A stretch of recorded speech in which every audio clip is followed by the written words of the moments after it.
Every October in New York City, the leaves change color, birds migrate to the south, and hundreds of thousands of pop culture fans descend onto the Javits Center for New York Comic Con. Since 2006, this pop culture extravaganza has drawn visitors from across the country for multiple days of cosplay, meeting celebrities, and connecting with other like-minded people within your fandom. But that all changed when the COVID-19 pandemic began, and events like Comic-Con were instantly shut down. COVID has disrupted so many industries and lifestyles like the Comic-Con universe. The question remains, can it reclaim its old glory? This year, NYCC returned for the first time in 2 years for this 4-day event starting on October 7th. But was New York ready for the influx of hundreds of thousands of fans from multiple states converging in one building for 4 straight days?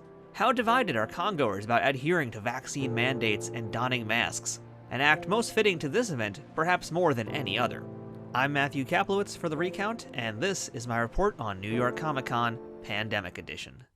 It's hard to imagine now, but when New York City shut down due to the COVID outbreak in early 2020, this very site I'm visiting now, the Jacob K. Javits Center, became a makeshift hospital for the infected. It treated over 1,000 patients until it closed in May, and in January 2021 was put to use as a major vaccine center, administering over 100,000 jabs to city residents. In August, the massive convention space reopened for regular business. While Comic-Con decided to go ahead and hold their event, many of the big trade shows, including the New York Auto Show, the Fancy Food Show, and the New York Times Travel Show, all canceled their events. New York Comic Con is the first large-scale event of its kind to happen in the pandemic. Now in October, the Javits opens their doors for a massive show where getting the infamous con crud and feeling sick days after is considered just a part of the experience. So is Comic-Con still a good idea during a pandemic? In spite of vaccines, health experts continue to warn that the virus still spreads easily among large indoor crowds where social distancing isn't enforced. A place like Comic-Con could be a hotbed for COVID and instantly turn from a super show into a super spreader. Christina Rogers is the event director of NYCC and other shows through the company she works for, ReedPop. I'd be foolish if I didn't have any concerns about New York Comic Con being a spreader event. I think every event runner right now has that front and foremost in their minds. From the outdoor events and the other indoor events that are happening, we aren't seeing huge reports of super spreader issues. If they can do it, I think we can do it. Am I still concerned? Sure. I think I have to be concerned until the Monday after New York. I chatted with her to learn about the specific safety precautions at the Javits. In previous years, 250,000 fans across 4 days. And this year, after an 18-month break, New York Comic Con 2021, we are expecting about 145,000 people. So still not small potatoes for us.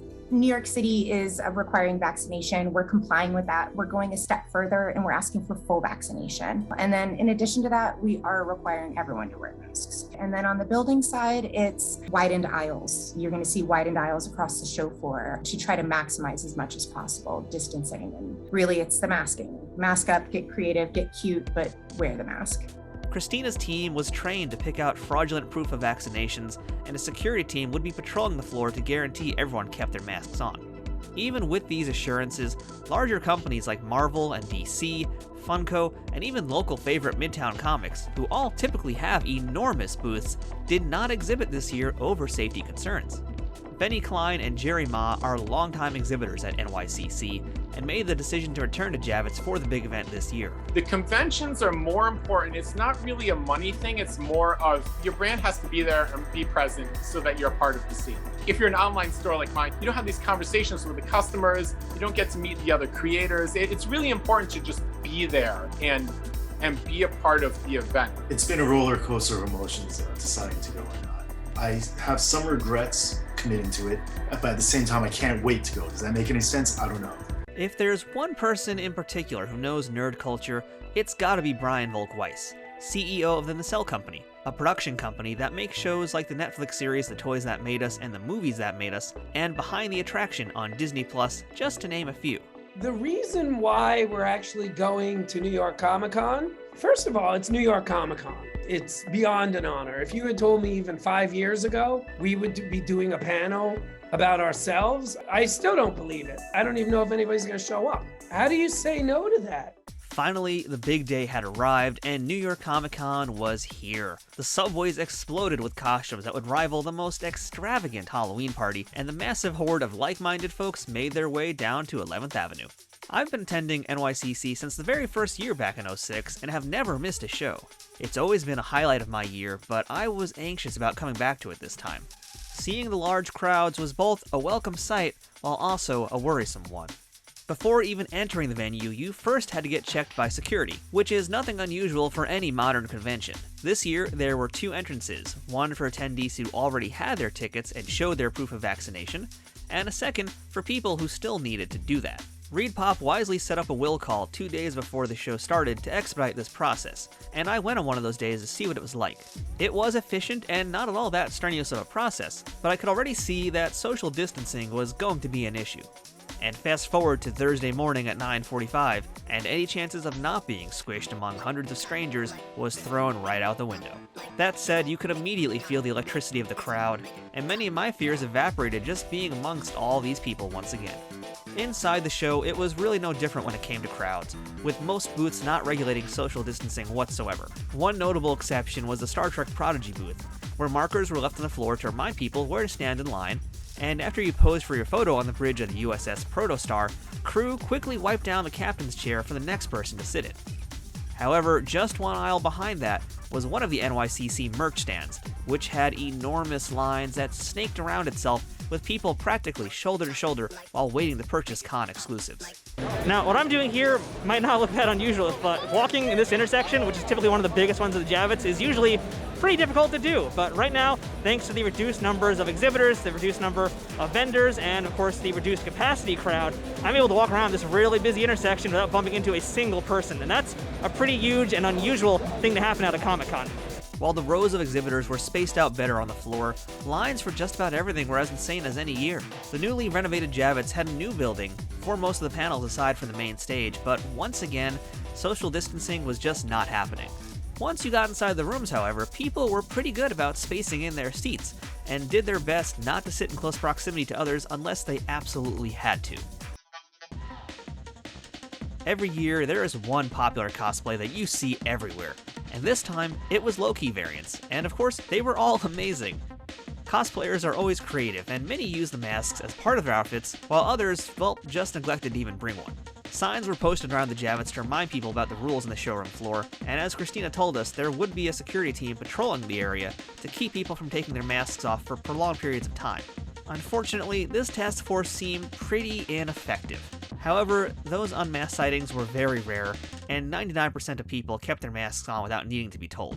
As Spock once said, the needs of the many outweigh the needs of the few, and most people understood that and followed the rules. One of my favorite places at NYCC has always been Artist Alley, and I've often spent just a full day there in the past. Like the rest of the venue, the aisles have been greatly expanded, and the room was also widened to maintain a similar number of creators like they've had in past years. I chatted with comic artist Art Baltazar about how he felt this year being in that room. In Chicago, it's not as crazy. The moment I got to the airport, everyone had to wear masks, and they were talking about if you don't wear a mask, it's a federal crime. So I'm just getting used to that. But I got my shots. I'm comfortable being here. But we do what our thing is, you know? The more I wandered the Javits Center, the more at ease I felt about being around so many people. It was comforting in a way to hear all of that white noise again. I decided to take the pulse of NYCC and see what others thought about the show this year, and more importantly, how safe they were feeling now that they were actually inside. I actually feel way more comfortable being in such a mass amount of people, knowing everyone has to be vaccinated. I think having a vaccine mandate or recent negative test and a mask mandate is bold, but it's necessary. I'm glad they're setting a standard like that. If you're not vaccinated, I get wearing a mask, but the thing is, we came in and we showed them our vax cards, we did everything, and yet we still gotta wear the mask, so it's like, come on, what's the point? Coming into it, there was a little bit of hesitation because I didn't know what it was gonna be like, even with the vaccination protocols, and we were all isolated for like a year and a half from other people, so it was a little kind of daunting. But being here, it's actually been really comfortable because it's not as crowded. Being able to kind of like move around freely has been very, very helpful in dealing with, navigating with like any hesitation that I had. Especially right now, while we're still kind of figuring stuff out, I think it's better to err on the side of caution. Half the people at Comic-Con wear masks anyway, right? So it's almost like it doesn't matter. It's like the new normal until everything gets better. I mean, I trust the vaccine. I got it 7 months ago. I'm going to get my booster. Personally, I feel okay. Maybe I'm a bit of a risk taker. I don't know. But I feel okay about it. I think there's a risk anytime people are gathered together, but I think there's enough precautions being taken that the risk of it being a super spreader event is minimal. I think to make sure everybody's vaccinated is absolutely 100% on the nose, and to have the testing for the kids under 12, I think that's the best way to do it. If everybody's vaccinated and everybody's wearing masks, then hopefully it doesn't turn into something that we don't want. I think this is not such a bad thing. I mean, if we're going to get to have fun, if we can do it in a safe environment and be responsible, then why not? Well, I can tell you that I don't think I've been this happy in a year and a half. It's what my body needed. It's what my soul needed. It really was. I also had a chance to catch up with Benny and Jerry by their booths to see how things were going for them. Everyone's so excited to talk to each other, see new stuff, and just like reconnect with everyone. So it's been really cool. The thing I'm getting the sense of is that everyone's got a bunch of money to spend, and they haven't been able to really do anything cool for a really long time, so they're ready to spend money. So that's been really good for us, actually. It's pretty cool to be here and it's something this crowded for the first time in a while. In general, people probably a little apprehensive, a little more careful than usual just because it's everyone's first time doing something like this. It seems safe, it feels safe, so far it's so good and it seems like everyone's having a good time. And as for Brian, his worries about having an empty panel room were proved very wrong. Forgetting about COVID, it was wonderful. Taking into account COVID is like one of the best days. I mean, it's like a vacation. It's just been the greatest day ever. Overall, I was impressed with what ReadPop did, but truly more impressed with what the attendees did. They showed what a positive community they are, adapting to these strange times, and just being excellent to each other. That's really what Comic-Con is all about. Sure, it's fun shopping for toys, digging through long boxes, and waiting in line to see celebrities or to buy something very special, but the core of Comic-Con has always been about connections. Every year, these thousands of people interact with each other for 4 days, and NYCC 2021 was exactly that. It feels like a normal show. The only difference is that, I got this on. I'm so happy to be back. I missed it here so much. This is a highlight for me. It's amazing being around people who just share same interests. We're gonna wear masks and get through this and beat it, and can't stop comic book fans, man. Can't stop it. I'm so excited! Comic-Con! I missed my people. I missed all the nerds. And hopefully this time again, we're back again next year without the masks. Yeah. Unless it's part of a costume. As Uncle Ben once told Peter Parker, with great power comes great responsibility. At Comic-Con, that power lied in the hands of the people. Who knew this type of gathering would be the litmus test of what a massive gathering should strive to be?